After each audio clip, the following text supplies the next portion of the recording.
We're traveling throughout southeastern Wyoming to meet people who work with weather. Today we're talking to one of the men behind R&K Farms. We live and die by what falls out of the sky. Travis Freeberg has been working with the land and with Mother Nature his whole life, but sometimes Mother Nature doesn't cooperate. Whenever we hear the severe weather alerts go off, you get an empty feeling in your stomach, because you work all season to grow the crop, and literally it can be destroyed in a matter of 10 minutes or 5 minutes with a hailstorm. The Wyoming wind, Right. it gets very strong here. What kind of effect do you see with that? It dries the soil out, dries crops out. It's hard to water with our sprinklers. Certain crops like the drier weather, it can work to your advantage, but typically we're happy when it rains. But too much of anything, even rain, can be a bad thing.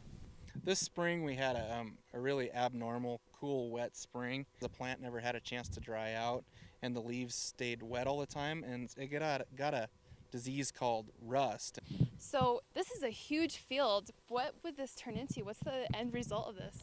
Well, this grain, once it's harvested and milled, will end up in probably in thousands of loaves of bread. That's a lot of bread. Hot and dry conditions may be ideal for wheat harvesting, but it's the complete opposite when it comes to baling hay. You can see out there the dust coming out of the balers. That's not an ideal situation. So it does feel a little bit dry. It feels like I could snap it in half. Hay is really reliant on dew point. You kind of want the hay dry enough, but not too dry, but you want it a little bit of dew on it so it retains the leaves, and so it will retain the nutrients. Being a third-generation farmer, Travis Freeberg learned at a young age just how important the weather is.